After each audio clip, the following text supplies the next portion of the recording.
Ok, estamos voltando. O nosso Tribuna na TV, hoje com a presença especial do Dr. José Bortolatti. Especialmente, ele vem uma vez por semana, dirimindo dúvidas de que você aí do outro lado possa ter aqui no nosso programa.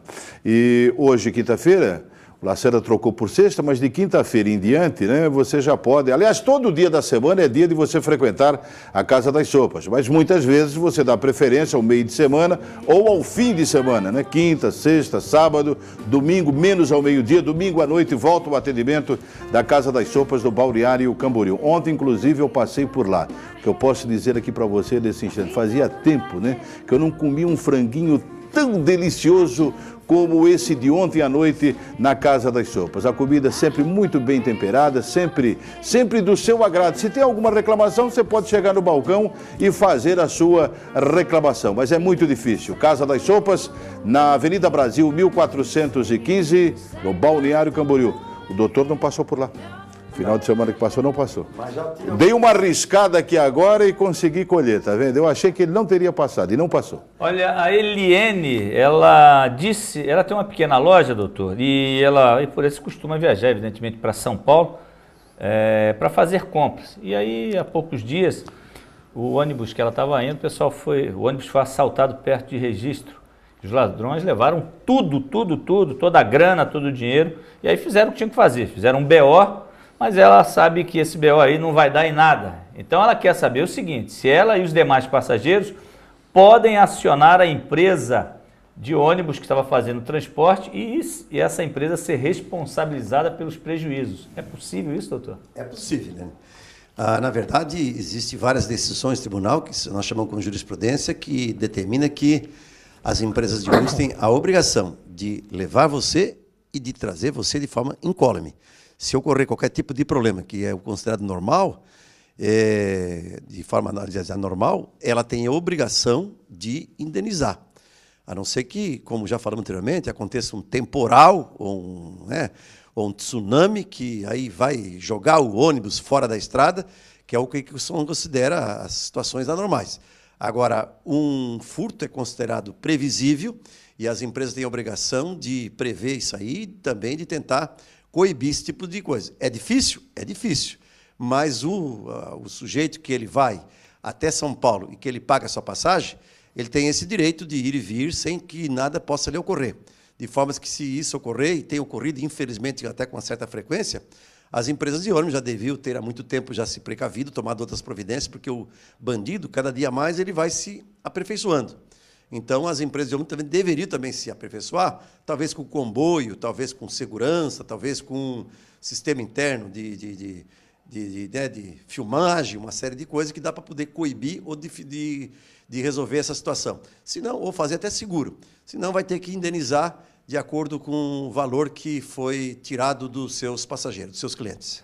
Agora, no bilhete, na passagem que é comprada normalmente, já está inserido um tipo de seguro, não está não, doutor? Já tem um tipo de seguro, mas só que aquele seguro, não cobra, ele não cobra. Ele não cobre roubo, assalto. Digamos que aquele seguro cobra 5 mil e o prejuízo foi 10 mil reais, então o seguro cobre os 5 e a empresa vai ter que indenizar o outro 5, só como exemplo que eu dei aqui. Doutor, olha, o Marcos vive, na realidade, uma situação que deve muitos dos nossos telespectadores até passar por isso.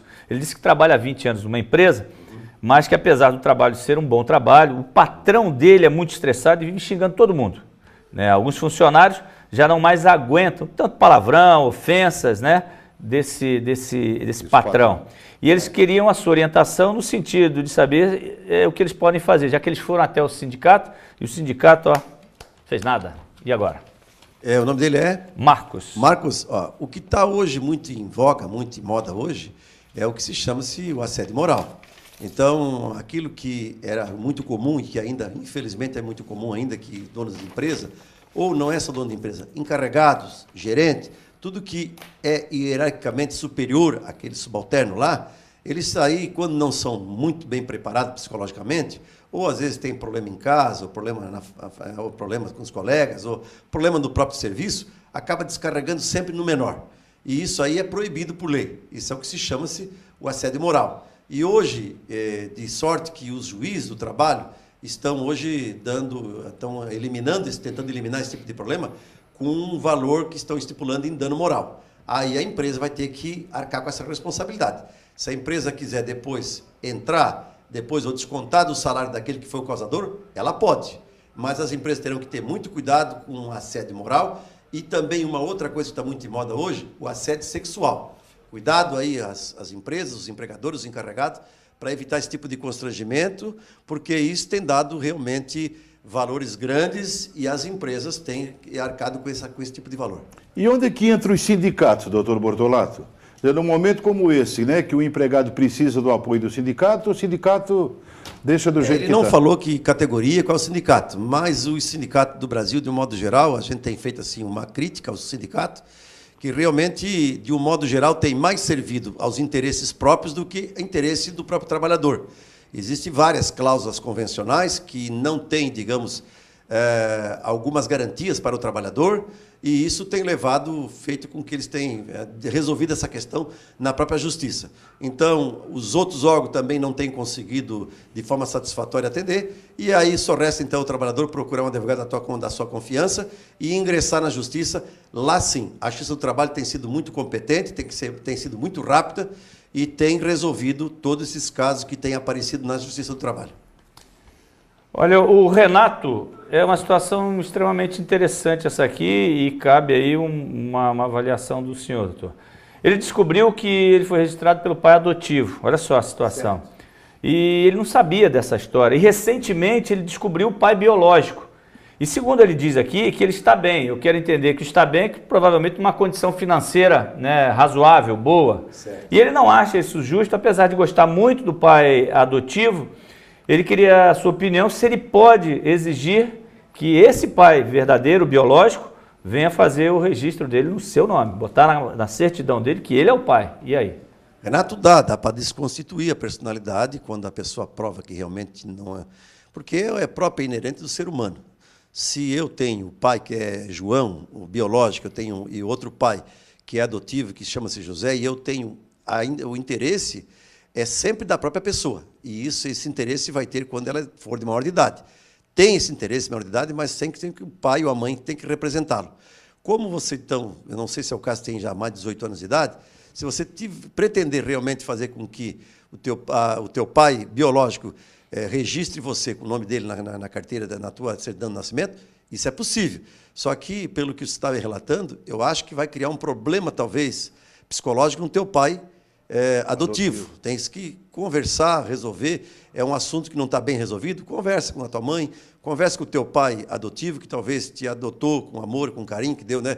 Talvez ele vai se sentir um pouco constrangido, um pouco assim humilhado, um pouco também magoado também. Tens que ver isso com ele, porque se o teu interesse for só financeiro, também vai tirar constrangimento. Agora, se isso ficou resolvido em família, você tem esse direito. Não estou dizendo que você tem direito. Procura a justiça e aí fazer um DNA e a justiça vai desconstituir, então, a personalidade do teu pai, do adotivo, e vai passar a ter, então, o teu pai biológico como sendo da certidão de nascimento, como sendo teu pai verdadeiro. O doutor Bortolato, isso pode acontecer ao contrário? Ou seja, o filho dar preferência ao pai adotivo? Quer dizer, o pai adotivo brigar na justiça para ter a paternidade do seu filho adotivo? Ou depende somente do interesse do filho? Pode, já aconteceu, e acontece, né?